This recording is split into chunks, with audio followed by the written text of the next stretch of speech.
Bonjour et bienvenue dans ce tirage. En fait, on va faire un petit tarot enquête à propos de. Je vais vous mettre une image là, qui est devenue virale ces derniers temps, à propos de ce qui a été découvert, ce qui aurait été découvert par une équipe italienne qui dit avoir découvert pour requalifier les termes, de ville souterraine en dessous du plateau de Gizeh, donc en dessous des pyramides. Et cette équipe de recherche, donc a fait des sondages, aurait fait des sondages radars et dit qu'il y aurait 8 énormes structures cylindriques sous le plateau de Gizeh, sous les pyramides, et que donc elles seraient entourées avec quelque chose en forme de spirale. Vous verrez la photo de reconstitution 3D qui a été faite, et on dit que elles s'enfonceraient ces grandes tours, enfin ces grands piliers euh, s'enfonceraient assez profondément dans le sol, jusqu'à plus de 600 mètres en profondeur, et elles seraient reliées à des chambres cubiques de 80 mètres de côté, donc assez gigantesques. Alors, bon, certains donc, vont jusqu'à dire qu'ils vont trouver une ville souterraine. Alors, je vous propose un petit peu de voir, on va faire un tirage de tarot, savoir qu'est-ce qu'il en est de cette découverte. Alors, je vais le faire avec le tarot de Marseille de Nicolas Convert et le tarot mystique. Donc, est-ce qu'il y a quelque chose, alors évidemment, c'est que le début, il va falloir que ça soit, quoique là, j'ai envie de dire, les chercheurs, en tout cas, tout au moins au niveau de l'Égypte, n'ont pas l'air d'être très enthousiastes à aller creuser la question, mais ça vaudra le coup, effectivement, que tout ça soit contre-vérifié et que ça fasse l'objet, au moins, de recherches pour savoir si ces structures sont bien là, sont bien en dessous des pyramides, parce que certains disent que c'est impossible, que c'est impossible qu'il y ait des piliers qui soient aussi profonds, aussi profondément ancrés dans le sol. Alors, qu'est-ce qu'il en est qu'est-ce qu'on peut nous dire sur la véracité, enfin en tout cas sur cette découverte? Est-ce que c'est vrai? Est-ce qu'on va en savoir plus? Je vous propose, on va faire un tirage, on va faire un tirage en croix. On va faire, comme c'est des recherches, je vais faire sur 2025 et je vais voir aussi sur les années à venir. Est-ce qu'on va découvrir quelque chose par rapport à cette découverte qui vient d'être faite, en tout cas qui vient d'être annoncée.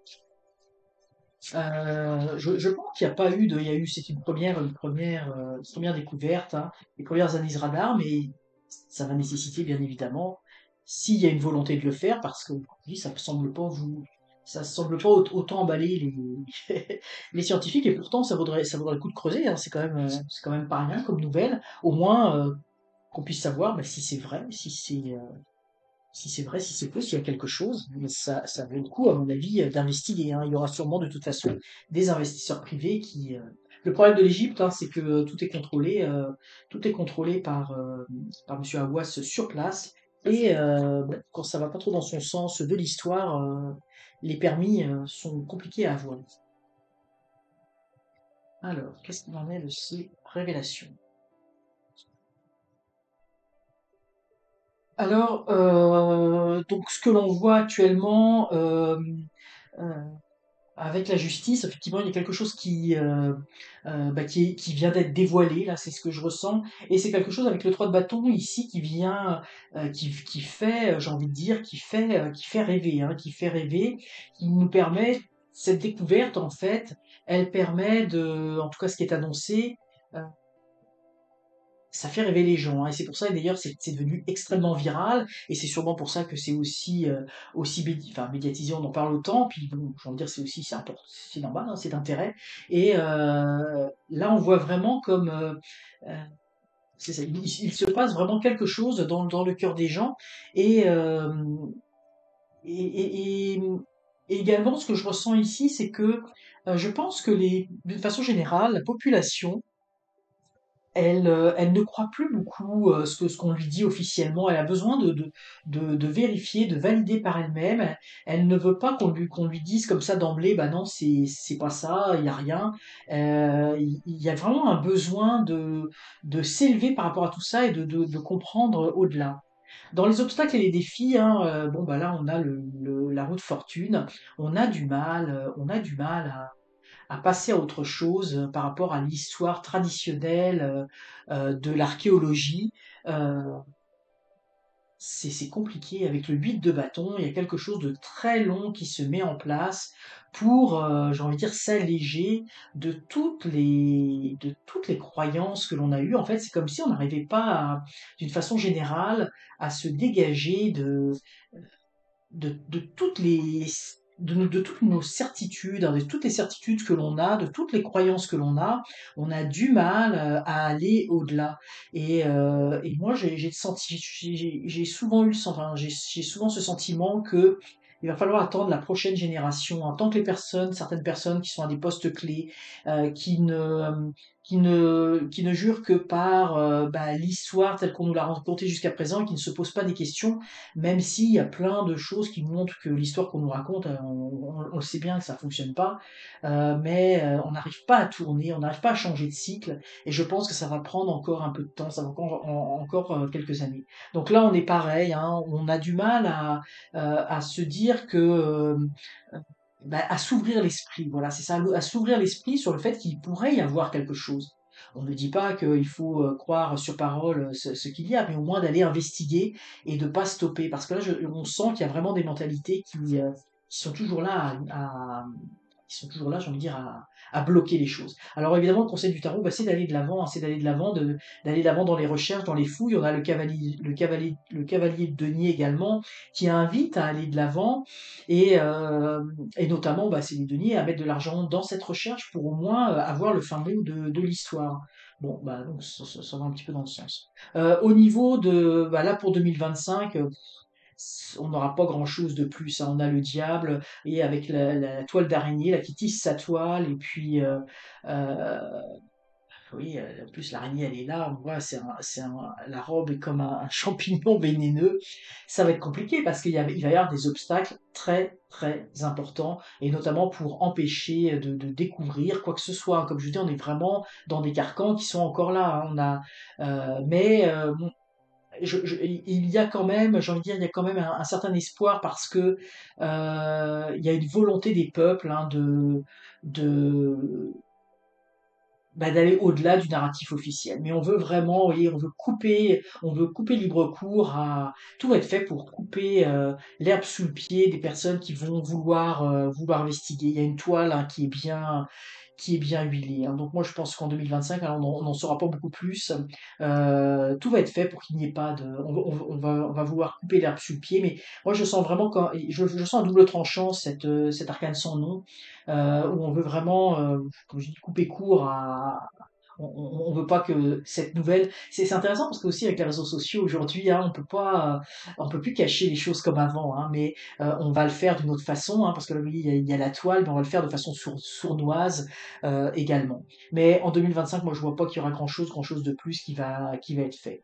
Par contre, on voit effectivement pour les années futures. Moi, je pense effectivement ici avec l'empereur, on va avoir des personnes. Je pense qu'il va y avoir une mission qui va être financée, et notamment possiblement avec un homme, un donateur, je veux dire, ou un mécène, je sais pas comment on les appelle au niveau de la recherche. En tout cas, quelqu'un qui a de l'argent, qui va vouloir investir pour investiguer. Et on va pouvoir, alors ça va être long, hein, parce que là on a le 2 de bâton, donc il y a vraiment une volonté, hein, de découvrir, hein. Oui, on tient la terre entre les mains et puis on regarde vers le ciel. C'est quoi en fait notre il y a une volonté vraiment de connaître un petit peu d'où on vient, qui on est. La terre, elle tient la terre, c'est vraiment intéressant. Puis elle regarde les étoiles. On veut connaître nos origines.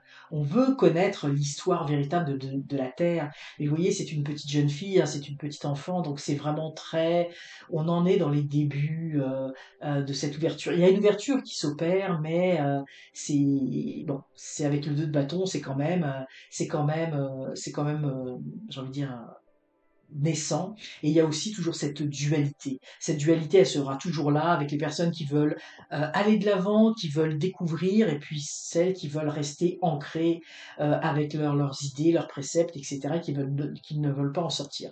Mais je sens quand même qu'il va y avoir quelqu'un qui va vouloir mener une mission, qui va mettre de l'argent sur la table pour qu'une mission soit menée sur place, en Égypte ou bon, parce qu'il faut des autorisations, mais moi je pense qu'il va y avoir des recherches qui vont être faites hein, quand même, mais pour moi c'est pas tout de suite, hein, c'est pas tout de suite parce que là, ce que je vois, c'est l'enlisement, les bâtons dans les roues pour qui vont être mis en place.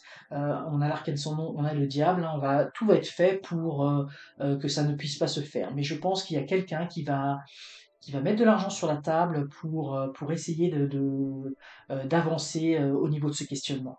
Alors ça va être à suivre cette histoire, qu'est-ce qu'il en est. Je vais quand même faire un autre tirage, parce qu'en fait, ce qu'on veut savoir, c'est que est-ce qu'il y a quelque chose vraiment d'intéressant à découvrir? Est-ce qu'il y a vraiment quelque chose, alors que ce soit ça ou autre chose, parce que là, on a ces piliers, on a quelque chose de tout à fait, j'ai envie de dire, ce sont des recherches embryonnaires, mais est-ce qu'il y a quelque chose à découvrir sous le plateau de Gizeh? Parce que il semblerait que ça soit gigantesque ce qu'il y aurait là-dessus, sont les premières j'ai envie de dire, révélations par rapport à ça. Donc on peut se poser la question, je vais faire un tirage simplement à trois cartes, est-ce qu'il y a vraiment quelque chose à découvrir sous ces pyramides? Alors ça peut être ça ou autre chose, hein, on ne sait pas exactement ce qu'on va découvrir, mais est-ce qu'il y a vraiment matière à découvrir quelque chose?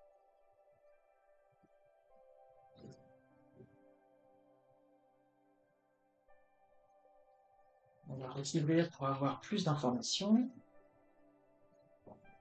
Est-ce qu'il y a quelque chose à découvrir sous les pyramides, enfin, sous le plateau de Gizeh en général, hein?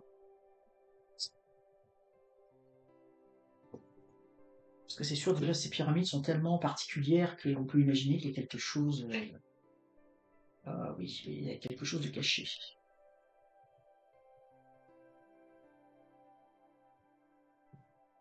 Bon, tout de suite, la réponse à la question, pour moi, oui, il y a quelque chose de caché. Hein, vous voyez, on le voit très très bien.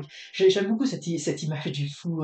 Je pense que ça fait partie. Bon, il y a plusieurs cartes qui sont très très belles dans ce tarot mystique, mais celle-là, je l'aime énormément parce que vous voyez, on voit très bien, vous voyez j'ai envie de dire, cet alligator, ce crocodile qui est là, et vous voyez, on voit ce que l'on voit à l'extérieur, c'est une toute petite partie de cet animal. C'est le bout de sa queue, c'est le sommet de l'iceberg. Donc là, tout de suite, vous voyez, on voit tout de suite avec l'imagerie qu'il y a quelque chose.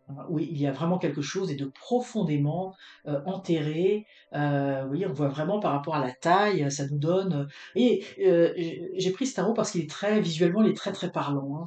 Mais moi, pour moi, effectivement aussi avec le monde, hein, ça indique oui, il y a quelque chose à découvrir pour le bien de l'humanité, pour l'évolution de l'humanité, pour le bien du monde, de l'homme, etc.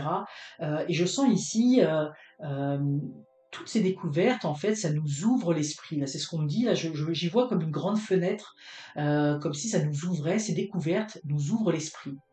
Et ce qu'on me dit également, bon, c'est quelque chose que je ressens depuis longtemps, mais là on me le dit, la fenêtre, elle est ouverte depuis un certain temps déjà.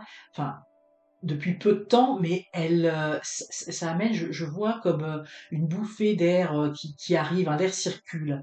Si on remonte à il y a 40 ans, 50 ans, qui est pas si loin que ça dans le temps, on était très fermé à beaucoup de choses. Et ces dernières années, et j'ai envie de dire depuis le début du siècle, hein, depuis les années 2000, début 2000, il y a beaucoup de choses qui s'ouvrent. On a fait beaucoup de découvertes très intéressantes, majeures, sur des sites je pense notamment au Mexique, sur certaines pyramides, ou des sites qu'on connaissait, qu'on avait l'impression de connaître très bien. Et même la pyramide de Gizeh, on découvre encore des choses où on pensait pas découvrir de nouvelles choses et on en découvre toujours. Donc pour moi là, on me montre qu'il y a une ouverture qui se fait. La plupart des esprits sont prêts à s'ouvrir à une autre réalité. Mais bon, il y a encore évidemment de grandes résistances. Ça c'est certain. Et comme je disais, il y a quand même une génération là qui a des postes clés actuellement qui n'ont pas toujours cette ouverture d'esprit. Mais en tout cas, on voit qu'il y a une ouverture d'esprit, on voit qu'effectivement, là, la réponse, oui, il y a quelque chose, et il y a quand même quelque chose, oui, de massif. Hein. Ce qu'on voit à l'extérieur, donc là, qui pourrait, pour moi, être les pyramides, eh bien, ce qui se cache en dessous, ça a l'air ça a l'air d'être important. Et même, c'est comme s'il y avait même une source de vie. Hein. Avec l'empereur, bah, pour moi, avec l'empereur, on va faire des découvertes. On va faire des découvertes. C'est l'empereur qui part à la guerre, mais là on n'est pas dans la guerre, mais qui va partir à la découverte. Et puis ce que je vois, c'est qu'avec ce 3 d'épée, hein, vous voyez que on voit que l'imagerie est quand même très très forte, hein, on comprend, hein, c'est les flèches qui lui arrivent en plein cœur, avec ces armes là qui sont un petit peu, j'ai envie de dire, comme des barbelés. Il pleure des larmes de sang. Effectivement, ça va, je pense qu'on va faire des découvertes qui vont vraiment bouleverser les esprits, et en tout cas qui vont choquer des personnes, je pense surtout les personnes qui ne sont pas nécessairement prêtes, pardon, je vais y arriver, à recevoir cela. Donc il va y avoir des bouleversements, mais ça veut aussi dire que il va y avoir des obstacles, hein, bien évidemment, pour empêcher, pour moi c'est dans deux sens, pour empêcher de partir à la conquête, parce que c'est drôle, hein, l'empereur revient, tout à l'heure on l'avait comme le mécène là, qui arrivait avec son argent, mais on, on va aussi vraiment le contraindre, et je pense qu'il va pas, même cette mission qui va vouloir, enfin j'ai une mission, je sais pas comment on l'appelle, ou le projet qui va se mettre en place, ils vont avoir des désillusions terribles parce que c'est sûr que ça va être sûrement compliqué euh, de pouvoir faire exactement ce qu'ils veulent, et il va sûrement y avoir des obstacles majeurs, hein, par rapport à ça. Donc encore une fois, là on a l'arcane sans nom qui sort, donc on va vouloir, donc il y a vraiment quelque chose qui se passe, et pour moi je pense qu'à un moment donné il va y avoir un changement de paradigme, un changement, et on va enfin pouvoir, bah, c'est pas tout de suite, hein, là on est plus dans un futur, mais toutes ces découvertes, on va devoir à un moment donné faire face à cela. Et je pense qu'il va y avoir des découvertes, des révélations, un point de non-retour où on ne pourra plus remettre en cause certaines découvertes. Et je pense notamment les pyramides n'ont pas fini de livrer leurs secrets. Et donc à un moment donné, on va se retrouver, je pense qu'il va y avoir des preuves possiblement qui vont arriver, où on ne pourra pas remettre en question qu'il y a quelque chose. Alors je pense que ça va être compliqué parce que pour aller regarder ce qui se passe dans le sol, on va pas détruire les pyramides, hein, donc ça sera jamais sûrement très très clair, hein. Il y a les imageries radar, etc. Mais comment on va faire pour aller voir en dessous qu'est-ce qui se passe? Mais je pense qu'à un moment donné, il va y avoir des éléments qui vont créer un changement radical de mentalité. Et là, on va pouvoir, on sera plus on sera dans un rapport de force qui va être différent. Il va pouvoir y avoir des arguments qui vont être mis carte sur table. Donc moi, ce que je peux vous dire là, c'est que évidemment, il y a l'air d'avoir vraiment quelque chose sous les pyramides. Est-ce que c'est ce dont on nous parle actuellement? Pardon. Est-ce que c'est autre chose? Bon, là, évidemment, on est dans quelque chose de très embryonnaire, mais il semblerait que, oui, il y a des secrets encore cachés et profondément cachés sous le plateau de Gizeh. Donc, à suivre pour cette actualité, mais évidemment, ça va prendre des années, hein, les grandes recherches prennent des années avant qu'on puisse en avoir le fin mot de l'histoire. Donc, c'est vraiment à suivre, mais moi, personnellement, je trouve ça passionnant, et, et ça nous ouvre vraiment l'esprit sur d'autres choses. Alors j'espère que ce petit tarot enquête vous aura intéressé, vous aura plu. N'hésitez pas à commenter cette vidéo, la partager, la liker, et surtout, surtout, abonnez-vous, c'est encore mieux. À très bientôt.